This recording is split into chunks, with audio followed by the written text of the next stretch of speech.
2 months after merging exchange rates, the Naira's decline has accelerated, failing to achieve the goal of a realistic rate and closing the arbitrage gap. Now, the official rate at 767 Naira 76 kobo to a dollar led to an increase in illegal arbitrage from 100 Naira to a dollar to about 200 Naira to a dollar. Acting CBN Governor Shonubi attributes the Naira's parallel market volatility to speculative demand, issuing warnings against misconduct.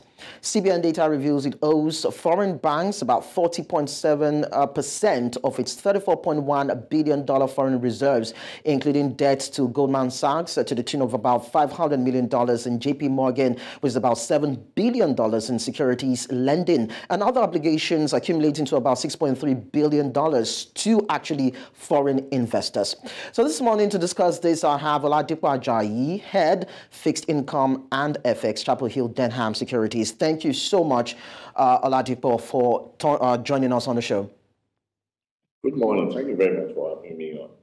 Now, to be very critical of government's policy, is there really a unification of the exchange rate, with the Naira being about 767 Naira to a dollar as official rates, but about 950 Naira to a dollar on the black market? Now, some financial experts say it was an empty and shallow directive to have the Naira being floated. And was it even timely in the first place? Was it right to actually float the Naira? Well, to be realistic, there's a lot of things that you need to look at before you can say, okay, you're actually unifying the currency.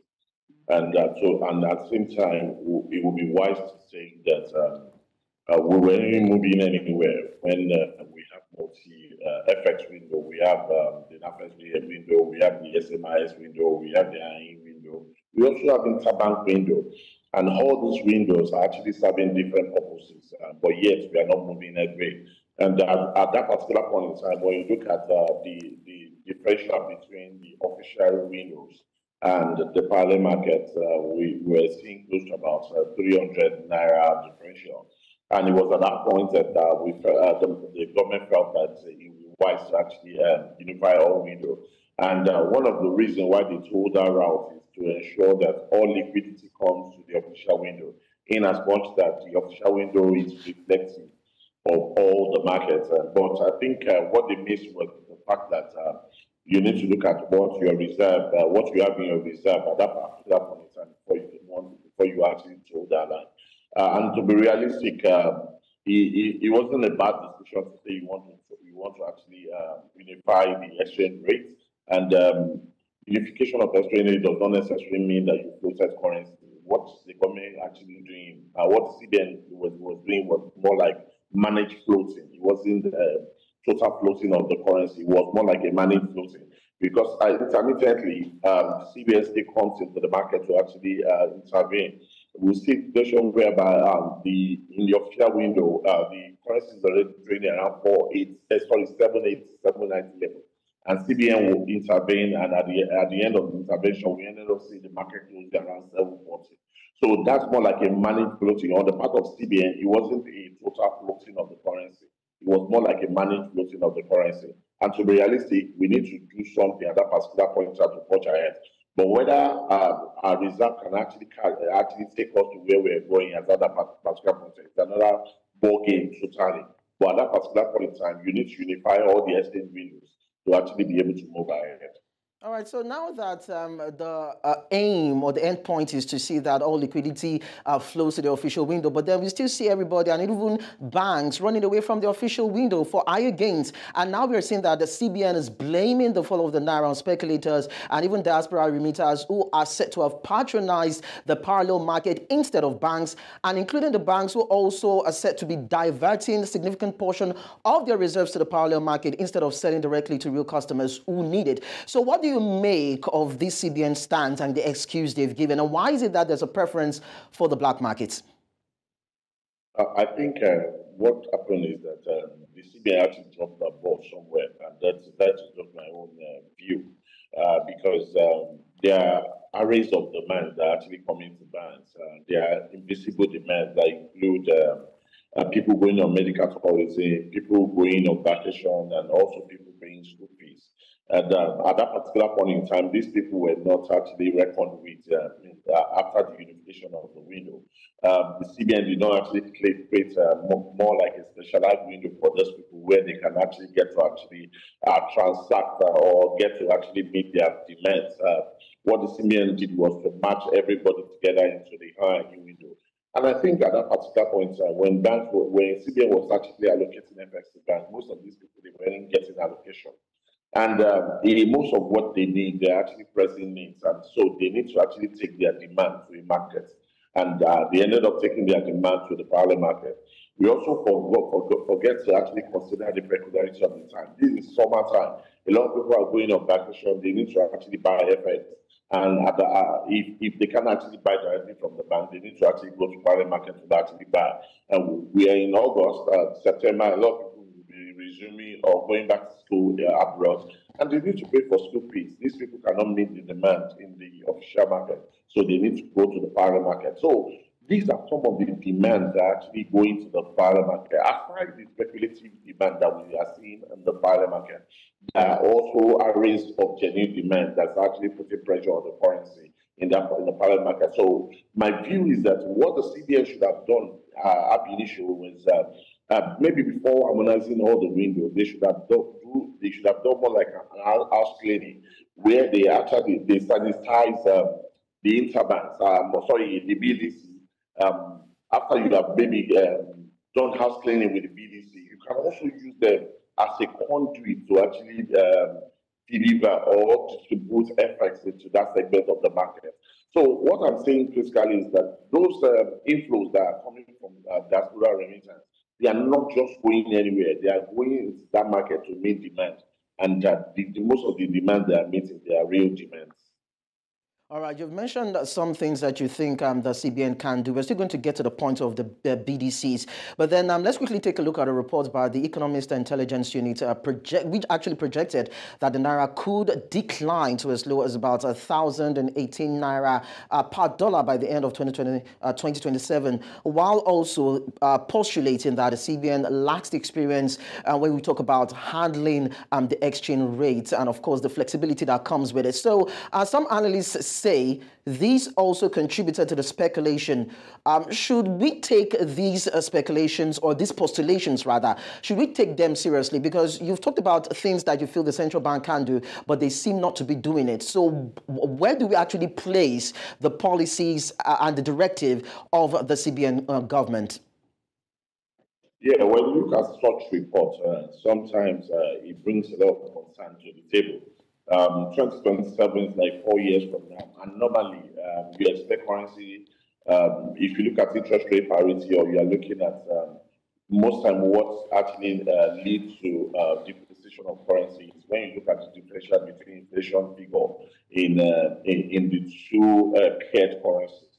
And if we continue to allow our inflation to be this elevated, and when you are comparing to US, that have been able to moderate their own inflation to around 3% now. Currently, we have inflation differential of close to about 19%. If I'm not wrong, totally, I think it's about 19%. And if you look at that, that simply means that your currency needs to depreciate by 19% if you want to compare it with the pair of the US dollar.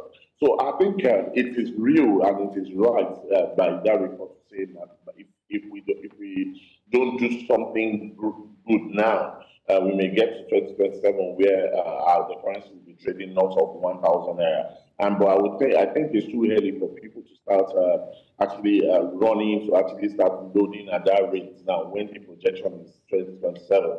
I still see the valuation of the currency at parallel markets highly undervalued, at the extremely undervalued. And I also think that it's just one or two things that the central bank needs to do right, and if that is done, we'll get normalcy back into the market. If you look at in 2017, we have been here before, around 2017, when before the CBN actually introduced the Ajayi window.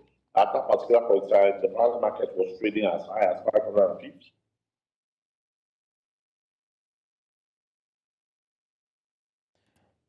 Hello, Oladipo. All right, I think we just lost communication with Oladipo there, but then we'll try and see how we can bring him back on air to tell us more about these postulations about the Naira, the free fall, and of course, what might happen looking at the years to come. Hello, Oladipo, are you still there?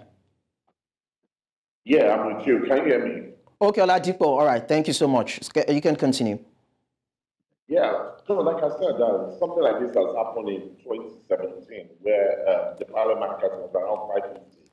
And immediately the CBN introduced the hiring window. We saw the parallel market moderating to as low as 360, and we are 360 level for 3 good years. And before the COVID-19 crisis started, that now was seeing the situation. So what I feel that there are just one or two things that the central bank is just need to do now. And immediately such a decision is taken, I feel that we'll see respite in the parallel market, and the market can actually trade closer to the fair value. But looking at Naira at 1,000 Naira now, I think it will be highly undervalued at that level. And that could bring about so much anxiety on the part of Nigerians and, of course, economists who are actually hoping some sort of a reprieve will come. But then there is no indication that that would come. Now, talking about inflation, Oladipo, we see the free fall affecting pump prices with speculations that it might jack up to as much as 720 Naira or maybe 750 Naira, as the case may be, to a litre, while prices of other commodities may also follow suit. So if you had to look at it in a broader scope, how bad can this be for the Nigerian business ecosystem and the overall economy? If you look at it critically, Nigeria is more like import-dependent nations, and as a result of that, whatever happens in the exchange markets have significant impact on the economy. So, sincerely speaking, if we continue like this, a lot of things will happen. We ended up seeing most companies actually shutting down because if they cannot access FS to actually get input to production, and you ended up seeing most of this country, companies actually packing up. And also, what the end goal, the end effect will also be that a lot of people lose their job. And when a lot of people lose their job, we understand that security challenges will actually increase in the country. And it's not something that we are actually expressing at such a time like this. And I guess the president also noticed this and understood the end effect of most of this. And that's one of the reasons why he summoned the CBN governors yesterday to actually ask for the updates around this. And based on what the CBN governor said they have some of the things they're working out. And I can remember really yesterday night, it was actually sending a warning signals to speculators that are not buying for specific needs, but actually speculating on the currency, to be very careful because they might actually sustain huge loss.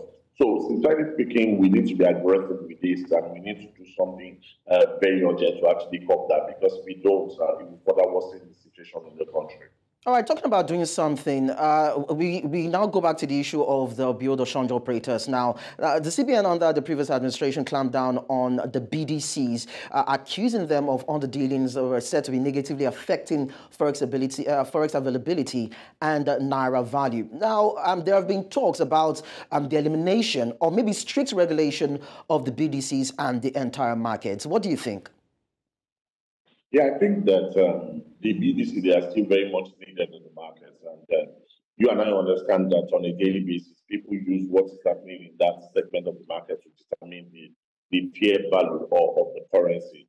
And if you look at it from that perspective, it simply means that they are still very much relevant as we speak. And just some weeks ago, when the central bank governor decided to actually sanitize the list, and they came out with a publication that about 2,991 BDs were actually succeeded in actually moving to the next stage.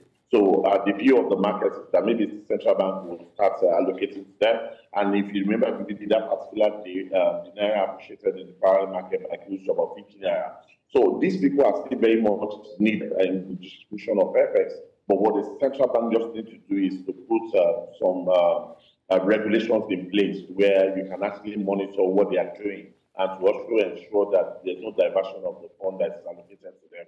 So with that, I think some way, somehow, that will help to actually reduce what is happening in that segment of the market. All right, so I'd like to find out from you, Oladipo, would it have made much sense if the current administration had waited it out in terms of allowing its ministers to come on board, having an economic think tank, and have them look at the issue of the Nigerian economy and all the policies that are needed, make recommendations, and before rolling out these policies that we see that are not really adding, well, as some economists have said, not adding value to the Nigerian economy and, of course, its financial system? Yeah, I think it would have been very wise for them to actually wait to actually get a full detailed report before actually making some of those decisions. But you and I know that there are some decisions that you need to make just immediately, and when you look at the issue of subsidy removal, sincerely speaking, you don't you have to first of all stop the digging, and that's exactly what they did in that regard. But on the part of FX, maybe they need to actually make a wider consultation before actually going that route for full harmonization of all windows. But I also feel that the end goal is that to actually get all market to trade as one market. It's not advisable when you have, in a country, you have a market that actually trade different prices across board. So what you are doing is that you are creating rent seeking for some people. It means that people can get allocation from a market and sell in another market. And at the end of the day, the government is not benefiting from it, the people, the populace are not benefiting from it. And that's one of the reasons why they took that decision. But what I think that maybe they should have waited for all the economic things to have settled down and actually settled into their office. By then they would have gotten a comprehensive report that would have aided maybe a better decision than what they actually took. All right. Now, the acting governor, that's Shonubi, said concerted efforts are being made to actually encourage individuals to utilize formal channels for remittances. Now, what are your suggestions as regard this, and what is the likelihood that that will change anything, even when we see that banks are allegedly said to be patronizing the BDCs? Yeah, for me, I don't think that will make any significant change. And one of the reasons why it will make any significant change is because, like I mentioned earlier on, most of the demands that you are seeing in the parallel market, most of it, they are actually legit demand. And since those demands are not being met in the official market, things get the place to actually meet those demands. And that's one of the reasons why you are seeing what we are seeing in the parallel markets. And at the same time, you can't expect to see this huge disparity as we speak currently. The official rate is about 770 something levels, and the parliament market is about 900 and something level, and you expect diaspora remittance to come to the official window. The CBN first need to attend to what's happening in the parallel market, find a way to actually collapse the rate in that market to actually very close to what is happening in the official window. There at that particular point, we can now start talking about getting the diaspora fund to actually come to the official window. Nobody want to bring it to a window where when you know that there's another window where you can get maybe additional 25% increase from what you are currently getting. All right, to just wrap this up, Oladipo, before now, some analysts have asked the CBN to quit piling up reserves while the Naira needs to be defended. They actually said that the CBN should take from the reserve to pay for the pent-up demand. But with the current state of the country's reserves, is this still an option? As we speak, we and I know that that option is now very slim now because we don't have much leeway to actually use our reserve to actually play around like that. So it means that for us, the low-hanging fruit as we speak currently is to actually bring in more FPIs into the market. You need to bring foreign investors into the market, and one of the best ways to get them to come is to attract them with attractive interest rate. We saw the central bank towing that line last week when they offered automobiles. And for a 362-day automobile, the effective return was around 60.92. And I think they can do more. So it means that if they can actually get to a reasonable level that's actually attractive to most of these foreign investors, you will likely start seeing immediate influx of FX into that market. And I think that's more like the best low-hanging fruit that they can actually capitalize on as we speak. All right. Oladipo Ajayi, head of fixed income and FX, ChapelHill, Denham Securities. Thank you so much for sparing us your time. Now, the freefall of the Naira, which has been attributed to the actions of speculators, has brought significant challenges to the Nigerian economy through various measures and interventions. The CBN aims to stabilize the currency and restore market confidence. So we just have to wait probably in the next coming days or weeks and find out what kind of measures that the CBN government is trying or will bring on board to actually stem the freefall of the Naira. We'll go on a short break. When we return, we'll bring you international business stories. Don't go away.